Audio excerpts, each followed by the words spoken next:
Welcome back. Quick myth-busting stat before we even start. Vikings reached North America roughly 500 years before Columbus. Also, they never wore horned helmets. Not once. That entire look was invented by a 19th century costume designer for an opera and somehow just became historical fact in everyone's brain forever.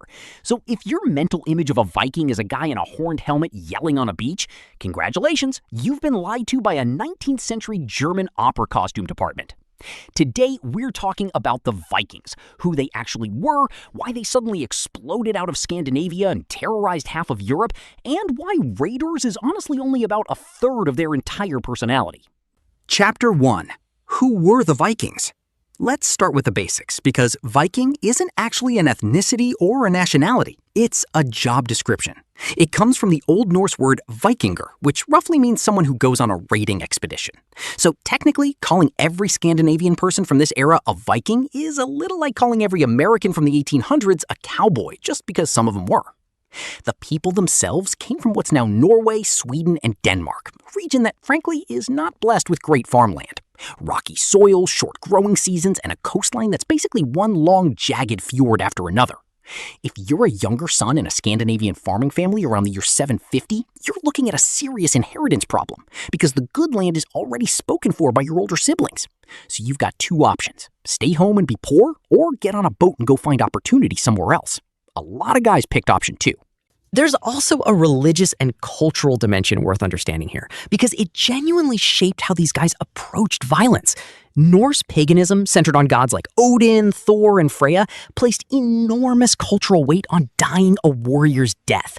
The belief in Valhalla, a hall where warriors slain in glorious combat would feast and fight eternally alongside Odin himself, preparing for an apocalyptic final battle called Ragnarok, meant that death in battle wasn't something to be feared so much as something to be earned. This isn't the whole explanation for Viking aggression. Economics and inheritance did most of the heavy lifting, but it's hard to overstate how differently you fight when your entire belief system treats dying well in combat as a genuine promotion rather than a tragedy. And the boat part is genuinely the secret weapon here. Scandinavian shipbuilders had by this point developed something called the longship, and it's honestly one of the most quietly revolutionary pieces of engineering in medieval history. These ships were long, narrow, and shallow drafted, meaning they could sail across open ocean and also just casually sail up a river that a normal ship would run aground in. They were fast, they were flexible, and they could be beached directly onto a shore instead of needing a proper harbor, which meant a Viking raiding party could show up basically anywhere with a coastline or a river completely unannounced. Think of the longship as the pickup truck of the early medieval world. Not the fanciest vehicle around, but it goes literally everywhere, and it shows up when you least expect it. Scandinavian society at this point was organized around small kingdoms and powerful chieftains, constantly competing for land, cattle, and prestige. Raiding wasn't seen as some kind of moral failing in this culture. It was a legitimate, even admirable way for a young man to make his name, get rich, and earn the kind of reputation that got you a good marriage and political standing back home. Loot wasn't just money. Loot was a resume. Chapter 2. The Raids Begin. So 793 AD, a small tidal island off the northeast coast of England called Lindisfarne, home to an important and wealthy Christian monastery. And one day, out of absolutely nowhere as far as the monks were concerned, a fleet of longships shows up on the horizon. What happens next gets recorded by horrified chroniclers as an act of almost supernatural violence. The monastery is looted, monks are killed or enslaved, and the raiders vanish back onto the water before any organized response can even be assembled. One contemporary writer described it as the harrying of the heathen men, and the shock of the event rippled across Christian Europe. This wasn't just a robbery. This was the opening notice that a completely new kind of threat had arrived, and it came from the sea with zero warning and left just as fast. Why monasteries, though? This is actually a pretty practical question, and the answer is depressingly simple. Monasteries were rich, poorly defended, and usually sat right on the coast or a river for easy access. These places had accumulated gold chalices, silver crosses, illuminated manuscripts with gilded covers, and basically zero military protection. Because who's going to attack a monastery? Turns out, guys in longships who don't share your religion and very much do not care about the sanctity of consecrated ground. It's less these people hated Christianity specifically, and more these buildings were basically undefended banks, and banks get robbed. The reputation that followed was brutal, and in fairness, a lot of it was earned. Viking raiders developed a genuine terror tactic playbook. Show up fast, hit hard, take what you can carry, kill anyone who resists, and leave before local defenders can organize. Chroniclers of the time, almost all of whom were Christian monks with an obvious axe to grind, described them in increasingly horrified terms. And honestly, some of that horror was justified. This was genuinely violent, genuinely traumatic stuff for the communities on the receiving end. As the raids escalated over the following decades, some of the wealthier and less militarily confident kingdoms of England and Francia came up with a different strategy entirely. Just pay them to leave. This became known, somewhat bitterly, as Danegeld, literally Danish payment, a tribute handed over to raiding fleets in exchange for a promise not to burn down your town this particular season. The obvious problem with paying off raiders is that it advertises exactly how much money you're willing to cough up under pressure, and Viking fleets absolutely noticed. Some English kings ended up paying Danegeld repeatedly, essentially running a subscription service for not being invaded, which worked right up until it very much didn't, and the raiding fleets just kept coming back for renewal. But, and this is where the story gets more interesting than scary guys in boats, raiding was actually just the opening act. It's the flashy, memorable part of the story that gets all the attention, while the quieter, arguably more consequential part of Viking activity happened somewhere entirely. Chapter 3. Traders, not just raiders. Here's the reframe. For every Viking raid you've heard of, there were probably 10 Viking trade voyages you haven't. Scandinavian merchants, many of them the same guys who'd raid one season and trade the next, built one of the most extensive trade networks in the medieval world, and it stretched a genuinely absurd distance. Using river systems through what's now Russia and Ukraine, the Volga and Dnieper rivers specifically, Scandinavian traders, often called the Rus in this eastern context, pushed south all the way to the Caspian Sea and the Black Sea, trading directly with the Byzantine Empire in Constantinople and through further connections, the Abbasid Caliphate centered in Baghdad. Yes, genuinely, Scandinavian merchants were dealing in silver coins minted in the Islamic world, and archaeologists have found staggering quantities of Abbasid silver dirhams buried in hoards across Scandinavia, sometimes thousands of coins in a single stash.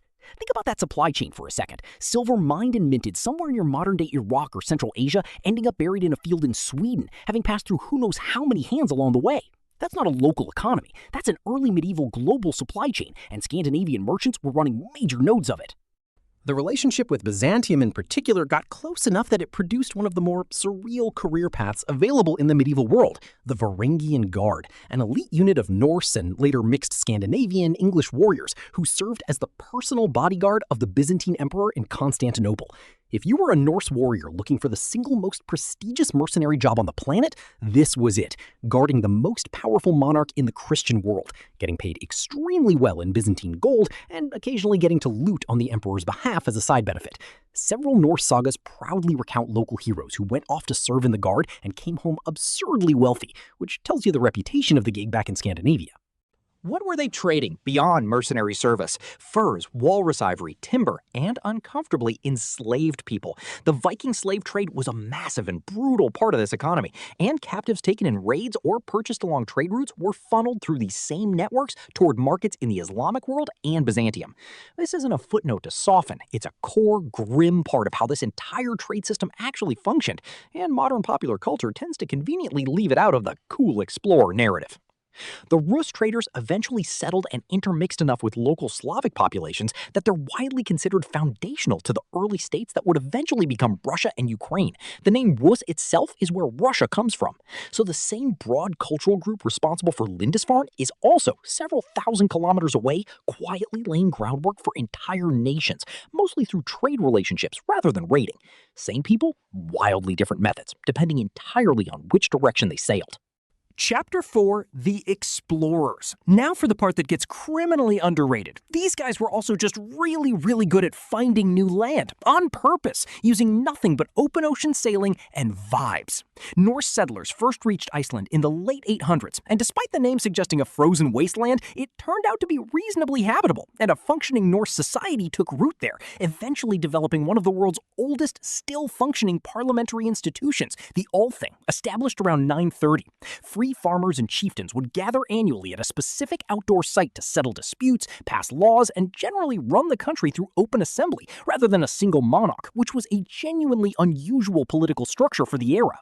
From Iceland, a guy named Eric the Red, who, fun fact, was exiled from Iceland for manslaughter, which tells you something about how these expansion decisions tended to get made, sailed further west and found an enormous landmass he decided to name Greenland. Historians generally agree this was some of the greatest real estate marketing in human history, because Greenland is, geographically speaking, mostly not green. But Greenland sounds a lot more appealing to potential settlers than Iceland Part 2 but colder. Norse settlements did take hold in Greenland for a few centuries, adapting to an extremely harsh environment through fishing, hunting, and limited farming. But the real headline achievement here belongs to Eric the Red's son, Leif Erikson, who around the year 1000 sailed even further west and became, as far as we can verify, the first European to set foot in North America, landing somewhere along the coast of what's now Newfoundland, Canada, in a place the Norse sagas call Vinland, supposedly named for wild grapes his crew found growing there. Archaeological confirmation of this actually exists. A site called Losso Meadows in Newfoundland has been excavated and confirmed as a genuine Norse settlement, complete with the kind of ironworking and building techniques you'd expect from Scandinavian settlers, dated to right around the year 1000. That's roughly 5 centuries before Columbus's voyages. The Norse sagas describe repeated attempts to establish a lasting presence in Vinland, including encounters, both peaceful trade and violent conflict, with indigenous peoples the Norse called Skraelings. The Norse attempt at a permanent North American colony ultimately didn't last, likely due to distance, resource strain, and that ongoing conflict with indigenous peoples already living there. But the fact remains, this happened. It's archaeologically verified, and it rarely gets the same cultural weight as 1492, despite being first by a wide margin. Chapter 5. Conquest and Settlement. Back in Europe, raiding gradually escalated into something more permanent, actual conquest and settlement, particularly in England. What started as smash-and-grab raids evolved over generations into large Scandinavian armies actually staying and carving out territory. By the late 800s, a massive force referred to in English sources as the Great Heathen Army had conquered large portions of Anglo-Saxon England, and for a while, it looked like the entire island might just become a Norse territory outright.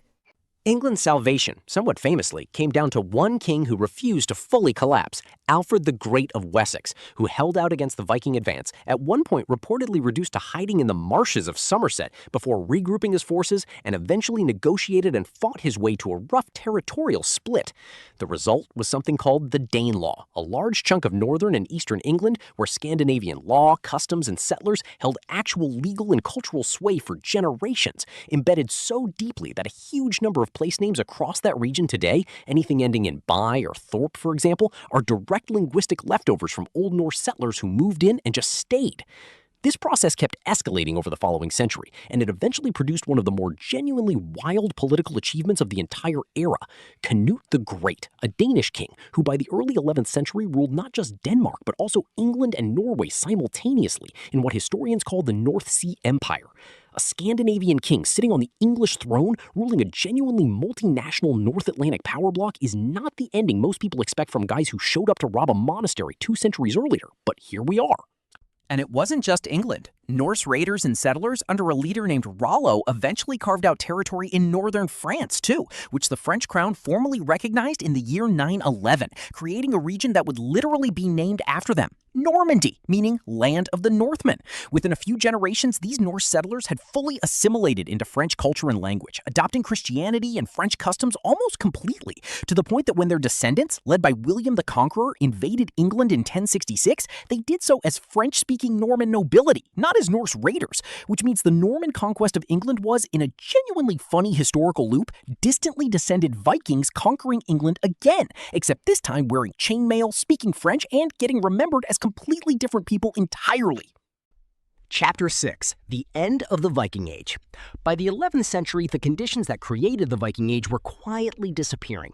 Christianity had spread throughout Scandinavia itself, and Christian kings ruling consolidated, centralized Scandinavian kingdoms had a lot less interest in random, independent raiding parties freelancing their way across Europe. A unified Christian king wants taxes and order, not chaos agents doing their own thing on the side. Trade networks that had once been built alongside raiding increasingly made more sense as the primary activity, since a stable trading partner is worth more long-term than a burned-down one. The symbolic endpoint most historians point to is the year 1066, the same fateful year as the Norman Conquest, and specifically the Battle of Stamford Bridge in England. Here, King Harold Godwinson of England decisively defeated a large Norwegian invasion force led by King Harald Hardrada, a genuinely legendary Norse warrior king who'd spent years fighting as a mercenary in the Byzantine Empire, reportedly serving in that same prestigious Varangian Guard we mentioned earlier before coming home to try and fail to conquer England outright. Hardrada's death at Stamford Bridge is often treated as a symbolic close to the age of large-scale Viking military expansion into new territory. Ironically, just weeks before Harold Godwinson had to rush his exhausted army south to fight off a completely different invasion from those very Frencified descendants of Vikings we just talked about at the Battle of Hastings. So in an almost absurd twist, the end of the Viking Age and Viking descendants successfully conquering England happened within the same calendar year on opposite ends of the same country against completely different versions of the same cultural lineage. Chapter 7, The Legacy. So here's the actual scorecard on the Vikings. Yes, they were responsible for genuinely brutal violence, raiding, enslavement, and the destruction of communities across Europe that had absolutely no way to see it coming. That part of the reputation is earned, and it shouldn't be softened just because the aesthetic has become cool merchandise. But the fuller picture is a lot bigger than raiders. These were also some of the most far-reaching traders of the early medieval world, connecting Scandinavia directly to the Islamic Caliphate and the Byzantine Empire through river trade networks stretching thousands of kilometers, and even supplying elite bodyguards to the most powerful throne in the Christian world.